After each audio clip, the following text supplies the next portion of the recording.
नमस्कार बच्चों। आज हम कक्षा 12 के राजनीति विज्ञान की पुस्तक समकालीन विश्व राजनीति में अंतिम अध्याय वैश्वीकरण के बारे में चर्चा करेंगे। इसके कुछ महत्वपूर्ण टॉपिक है। उनमें से पहला टॉपिक है वैश्वीकरण क्या है।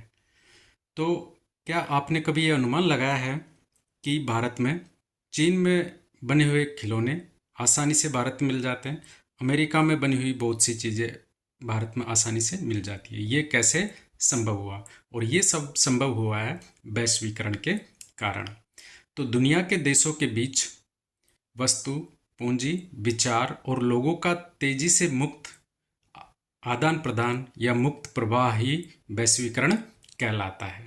अर्थात वैश्वीकरण वह प्रक्रिया है जिसके द्वारा दुनिया के अलग अलग देशों के बीच आर्थिक, राजनीतिक, सामाजिक और सांस्कृतिक संबंध तेजी से बढ़ते हैं।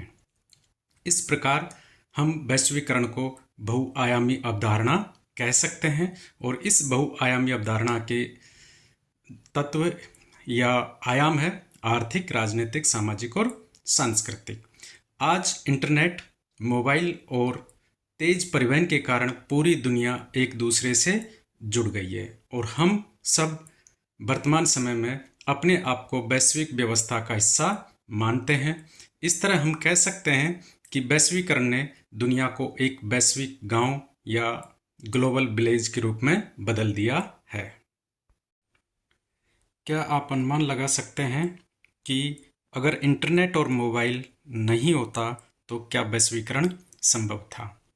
तो आइए हम देखते हैं कि वैश्वीकरण के कारण क्या थे या किन कारणों की वजह से वैश्वीकरण संभव हुआ है। हालांकि वैश्वीकरण के लिए किसी एक कारण को हम जिम्मेदार नहीं ठहरा सकते हैं, बहुत से कारण हैं, लेकिन फिर भी प्रौद्योगिकी अपने आप में एक अपरिहार्य कारण साबित हुआ है या इसके बिना ये संभव नहीं था। इसमें कोई शक नहीं है कि टेलीग्राफ, टेलीफोन, माइक्रोचिप के नवीनतम आविष्कारों ने विश्व के विभिन्न भागों के बीच संचार क्रांति कर दिखाई है। इसके अलावा विश्व के विभिन्न भागों के लोग अब ये समझ रहे हैं कि वो आपस में जुड़े हुए हैं, एक दूसरे से अलग नहीं रह सकते। आज हम इस बात को लेकर भी सजग हैं कि विश्व के एक हिस्से में घटने वाली प्राकृतिक घटनाओं का प्रभाव विश्व के दूसरे हिस्सों में भी पड़ता है। चाहे आप बढ़ते वैश्विक तापमान को मानो या कोई सुनामी आती है, इन प्राकृतिक घटनाओं या भूकंप है, इनका प्रभाव उसके उद्गम स्थल से दूसरे जगह पर भी पड़ता है। अर्थात प्राकृतिक घटनाएं राजनीतिक सीमाओं को नहीं मानती है। उसी प्रकार वैश्वीकरण के दौर में आर्थिक घटनाएं भी राजनीतिक सीमाओं को नहीं मानती है। वैश्वीकरण पर यह आरोप लगता है कि इसने सरकार की ताकत को कम की है। तो हम देखते हैं कि वैश्वीकरण के राजनीतिक प्रभाव क्या है। एक बात महत्वपूर्ण है इसमें कि जब भी किसी प्रश्न में पूछा जाता है कि उसके प्रभाव लिखिए, तो प्रभाव में दोनों चीज़ें होती है, नकारात्मक प्रभाव या उसकी जो कमियां हैं और सकारात्मक प्रभाव या उसकी जो अच्छाइयाँ, दोनों चीज़ लिखनी है। केवल एक साइड नहीं लिखना है, प्रभाव में दोनों साइड लिखनी है। तो वैश्वीकरण के राजनीतिक प्रभाव में हम देखते हैं कि कुछ विचारकों का मानना है कि वैश्वीकरण के कारण राज्य की क्षमता यानी सरकार को जो काम करना था उसे करने की ताकत में कमी आई है। पूरी दुनिया में कल्याणकारी राज्य की अवधारणा अब पुरानी पड़ गई है। कल्याणकारी राज्य का मतलब है कि राज्य हमेशा ही सोचता था कि जनता की अधिकतम भलाई हो, वो विचार अब पुराना पड़ चुका है। इसकी जगह न्यूनतम हस्तक्षेपकारी राज्य ने ले ली है। न्यूनतम हस्तक्षेपकारी राज्य का मतलब है कि राज्य व्यक्ति के जीवन में बहुत कम दखलंदाजी या हस्तक्षेप करेगा। पूरे विश्व में बहुराष्ट्रीय कंपनियां अपने पैर पसार चुकी है।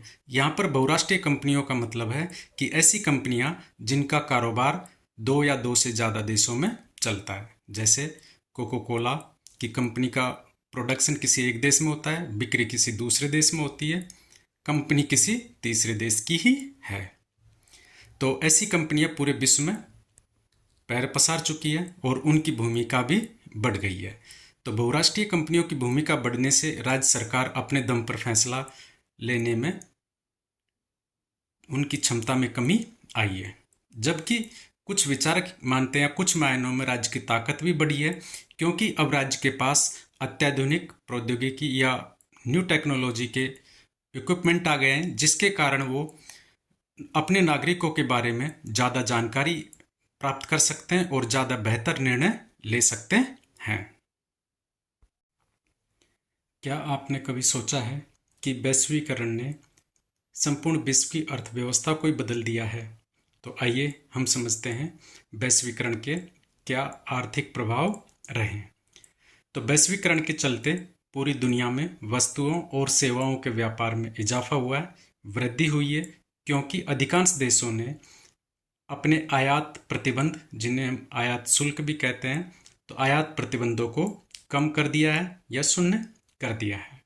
धनी देशों के निवेशकर्ता अपना धन अपने देश के अलावा दूसरे देशों में भी निवेश कर सकते हैं, और ज़्यादातर धनी देशों के जो निवेश करता है अपना धन उन विकासशील देशों में निवेश करते हैं जहां उन्हें ज़्यादा मुनाफा होता है।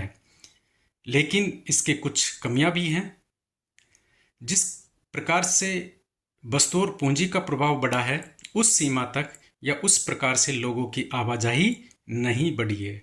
हम कह सकते हैं आर्थिक में भी वस्तु और सेवाओं का व्यापार तो बढ़ा है, लेकिन लोगों का आवागमन नहीं बढ़ा है।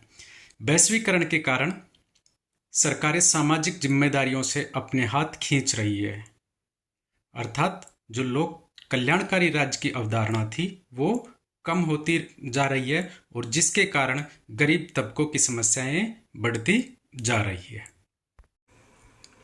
क्या आपने एक कहावत सुनी है कि वैश्वीकरण ने अमीर लोगों को अमीर किया है और गरीब लोगों को गरीब बनाया है? तो ऐसा क्या है इस कहावत के पीछे? देखते हैं कि वैश्वीकरण का विरोध कुछ लोग क्यों करते हैं। तो पूरी दुनिया में वैश्वीकरण की आलोचना भी होती है। जो वामपंथी विचारक है, वामपंथी विचारक गरीब लोगों के ज़्यादा हिमायती होते हैं, उनकी सुविधाओं पर बल देते हैं। तो वामपंथी विचारकों का तर्क है कि मौजूदा वैश्वीकरण विश्वव्यापी पूंजीवाद की ही एक खास अवस्था है, जो धनिकों को ज़्यादा धनी और गरीबों को ज़्यादा गरीब बनाती जा रही है। जबकि दक्षिणपंथी विचारक, अर्थात ये राज्य के ज़्यादा हिमायती होते हैं, दक्षिणपंथी विचारकों का मानना है कि वैश्वीकरण के कारण राज्य की शक्ति घट रही है। उनका मानना है कि वैश्वीकरण के कारण परंपरागत संस्कृति नष्ट होती जा रही है और लोग अपने सदियों पुराने जीवन मूल्यों तथा तौर तरीकों को भूल रहे हैं। नव उदारवादी विचारकों ने वैश्वीकरण का विरोध करने के लिए एक संस्था ही बना डाली, जिसे वर्ल्ड सोशल फोरम कहते हैं।